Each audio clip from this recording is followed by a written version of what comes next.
সাইকেলটা চালাতে চালাতেই রঘু একবার আকাশের দিকে তাকালো।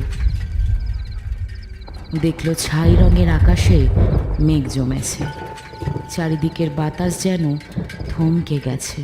বুঝলো ঝড় উঠবে। কিন্তু কুসুমপুর পৌঁছাতে যে এখনো ঢের দেরি। প্যাডেলে জোরে চাপ দিল রঘু, কিন্তু বেশি দূর এগোনো হলো না তার। হুড়মুড়িয়ে ঝড়, সাথে মুহুর্মুহ বাজ, আর একটু পরেই ঝমঝমিয়ে বৃষ্টি নামল। সামনের পথ ঢেকে গেল বৃষ্টির আড়ালে। রঘু উপায়ান্তর না পেয়ে একটা ঝাঁকড়া গাছের নিচে আশ্রয় নিল, কিন্তু তবুও রক্ষা পেল না বৃষ্টির হাত থেকে। হে ঠাকুর, ঝড় বৃষ্টি থামাও, আমায় রক্ষা করো। প্রার্থনা হয়তো শুনল ভগবান। বৃষ্টি থামল একটু পরেই, কিন্তু রাস্তার যা অবস্থা তাতে সাইকেল চালিয়ে আর যাওয়া সম্ভব নয়। অগত্যা রঘু সাইকেলটা টানতে টানতে এগিয়ে চলল, কিন্তু কিছু দূর গিয়ে বুঝতে পারল দিক হারিয়েছে সে।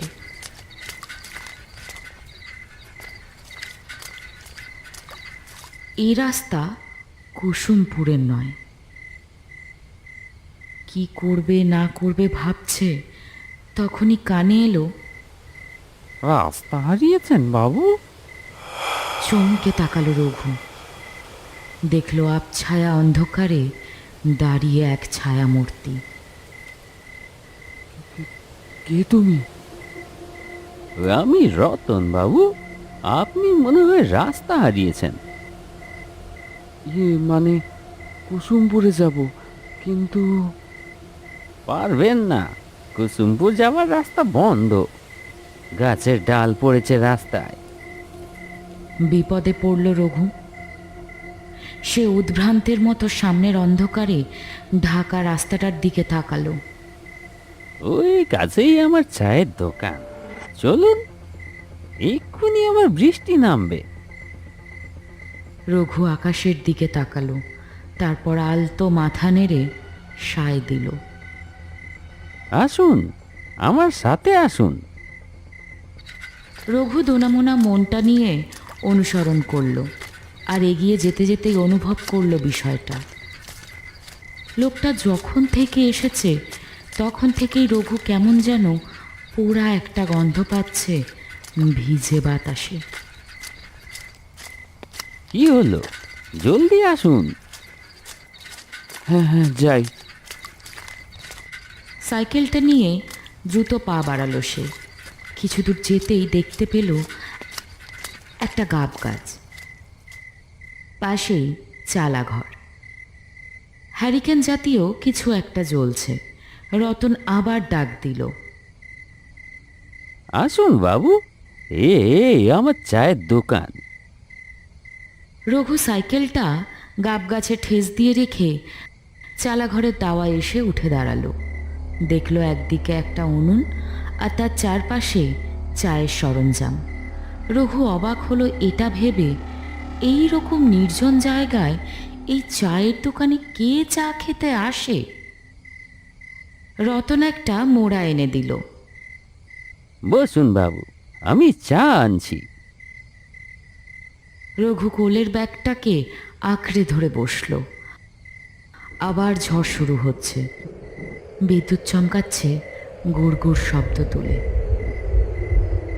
এই নিন চা, খুব ভিজেছেন, এটা খান, ভালো লাগবে। এত তাড়াতাড়ি চা এনে দিল, তাজ্জব ব্যাপার। ফোঁটা ফোঁটা বৃষ্টি শুরু হলো। রঘু চায়ে চুমুক দিতে দিতে জিজ্ঞেস করেই ফেলল, এখানে চা খেতে কে আসে?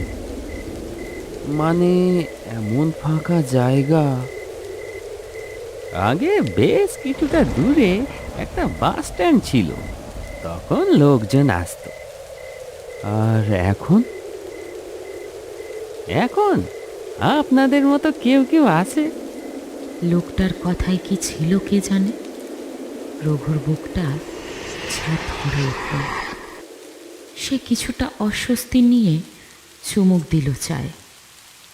আপনি চা খান, আজ রাতে আর যেতে পারবেন না বাবু, এখানেই রাতটা কাটাতে হবে। রঘু দেখল বৃষ্টির ফোঁটা ঘন হয়েছে, ঝড়ের বেগও বেশ, বাজ পড়ে চলেছে সমানে। কিন্তু একটা জিনিস বড়ই অবাক লাগলো, এত ঝড় হচ্ছে কিন্তু হ্যারিকেনের শিখা নড়ছে না। কেন যেন রঘুর মনে হলো তার চারপাশে যা দেখছে তা সত্যি নয়। কোনো এক ফাঁদ যেন জড়াচ্ছে তাকে নিঃশব্দে। ব্যাগের ভেতর অতগুলো টাকা, বুকের ভেতরটা আবারও কেমন ঢিপ ঢিপ করে উঠল। বৃষ্টি যখন থামলো তখন রাত অনেকটাই। খাওয়া দাওয়া সারা হয়েছে একটু আগেই। রতন দাওয়াতেই রঘুর জন্য বিছানা করতে করতে বলল, কই গো ঝুমুর, বাবুকে পান দিলে না? আসুন বাবু, এইখানে শুয়ে পড়ুন, কোনো ভয় নেই, আমি আর ঝুমুর আছি তো। রঘু আলতো মাথা নাড়ল বটে, কিন্তু বুক যেন আবারও ছ্যাত করে উঠল তার। কেন যেন বুকের ভেতর কেউ তাকে টিকটিক করে কিছু বলতে চাইছে। নূপুরের ঝিনঝিন শব্দটা কানে লাগতেই আলতো চমকে তাকালো। ঝুমুর ধীর পায়ে এগিয়ে আসছে, চোখ দিয়ে যেন বিশেষ কিছুর ইঙ্গিত করল রতনকে। রতনও ঘাড় নাড়ল এইসব। বিষয়টা চোখ এড়াল না রঘুর। এই নিন বাবু পান। পান? মানে খান বাবু খান, ঝুমুরের হাতের পান খেলে সারা জীবনও ভুলতে পারবেন না। রঘু কাপা হাতে নিতে গেল পানটা। একটা আষ্টে গন্ধ নাকে এসে লাগলো, ঠিক কাঁচা রক্তের গন্ধ যেমন হয় অনেকটা তেমন। দমকা একটা হাওয়ায় খুলে গেল ঝুমুরের মাথার ঘুমটা। আর দৃশ্যটা দেখেই বুকের রক্ত যেন হিম হয়ে গেল রঘুর। ঝুমুরের গলায় রক্তের একটা লাইন, চুইয়ে নামছে রক্তের সরু একটা স্রোত। ঝুমুর দ্রুত ঘুমটাটা ঠিক করে চোখের পলকে অদৃশ্য হয়ে গেল। রঘু পানটা যেন যন্ত্রচালিতের মতো মুখে পুরে নিল। রতন হ্যারিকেনের শিখাটা কমিয়ে দিয়ে চলে গেল ঘরের ভিতর। রঘু চাপা একটা অস্বস্তি নিয়ে শুয়ে পড়ল। রাত নিস্তব্ধ, ঝিঝির ডাক ভাঙছে নীরবতা। কাছেই কোনো ঝোপ জঙ্গল থেকে ক্ষুধার্ত একটা শেয়াল ডেকে উঠল। ফটফট ডানা ঝাপটে কালো প্যাঁচাটা এসে বসল গাব গাছে, ডাক দিল সেও। রঘুর বুকটা কেঁপে উঠছে থেকে থেকেই। ঠাকুর দেখো, রাত যেন ভালোভাবে কাটে। ক্লান্তি অথবা ঠান্ডা বাতাসের কারণে রঘু ঘুমিয়ে পড়ল একটু পরেই। রাত গড়িয়ে চলল। হঠাৎই ভয়ঙ্কর এক মৃত্যু আর্তনাদ কাঁপিয়ে দিল চরাচর। বিছানায় লাফিয়ে উঠে বসল রঘু। এদিক ওদিক উদ্ভ্রান্তের মতো তাকালো। কানে এসে লাগলো ক্যাঁচ ক্যাঁচ শব্দটা। শব্দের উৎসের দিকে তাকালো সে, আর তাকাতেই যেন ভয়ে গুটিয়ে গেল। মাত্র হাতখানেক দূরে গলায় দড়ি দিয়ে কেউ একজন ঝুলছে।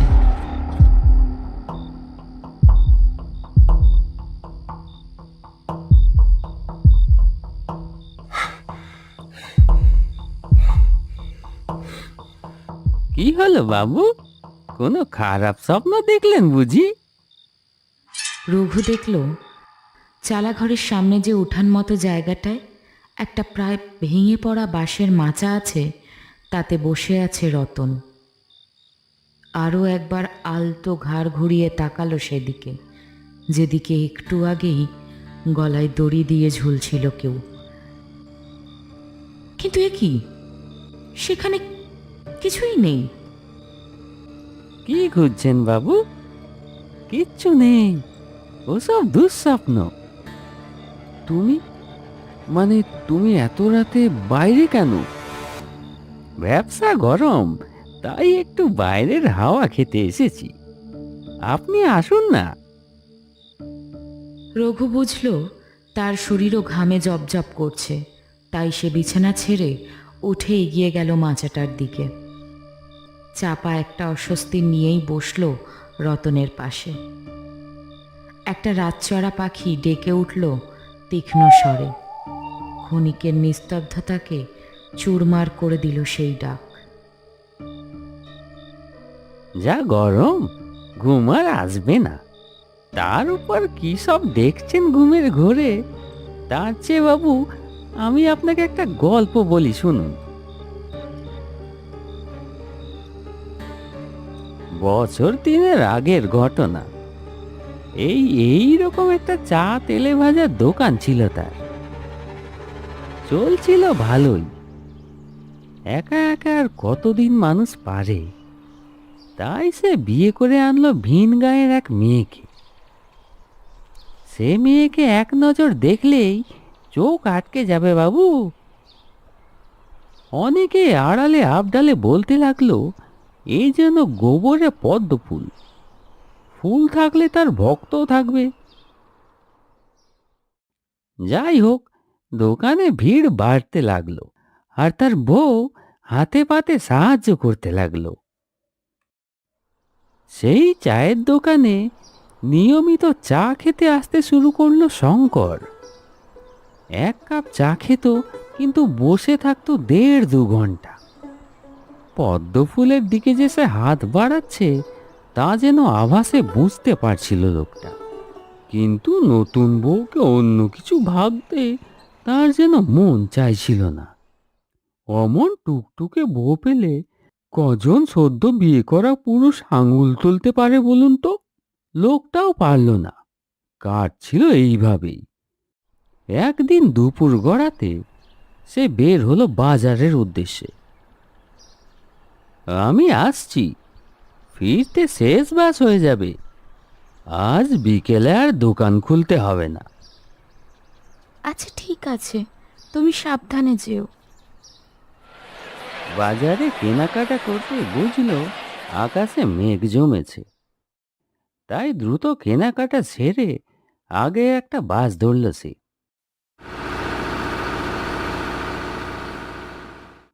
বাস যখন মোড়ের মাথায় তাকে নামালো, তখন আকাশ কালো হয়ে এসেছে। একবার আকাশের দিকে তাকিয়েই হন হন করে হাঁটা দিল। ঝড় বৃষ্টি হবে মনে হচ্ছে। বউটা একা আছে, কে জানে ভয় পাবে নাকি। কিন্তু তখনও সে ভাবেনি একটু পরেই ঠিক কি হতে চলেছে। দাওয়ায় উঠেই কানে এলো ঘরের ভেতর থেকে চাপা হাসির শব্দটা।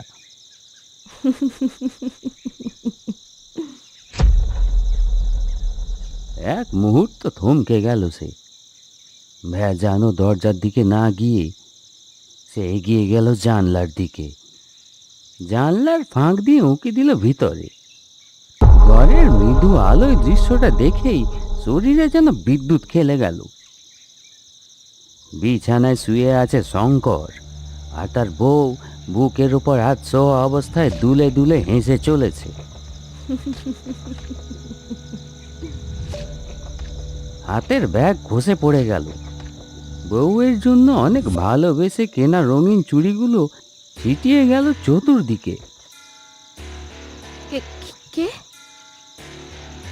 শঙ্কর ছুটে বেরিয়ে এলো। লোকটাকে দেখেই সে থতমত খেয়ে গেল। তুমি মানে তুমি তো বলেছিলে শেষ বাসে।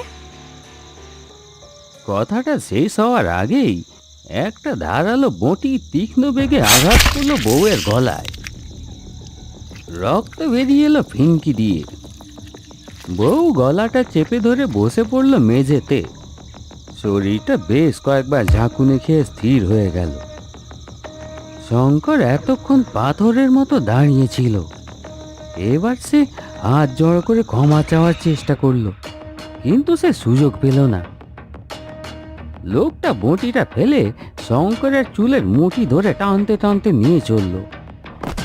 শঙ্কর আপ্রাণ চেষ্টা করলো পালাবার, পারল না।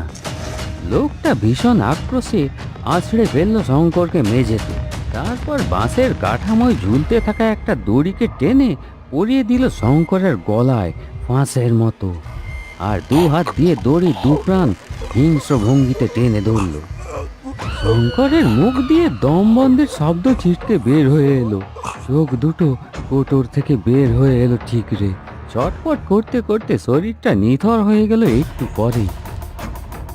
লোকটা পাগলের মতো তাকালো বউয়ের রক্ত ভেজা শরীরটার দিকে, তারপর গলা ফাটিয়ে চিৎকার করে উঠল,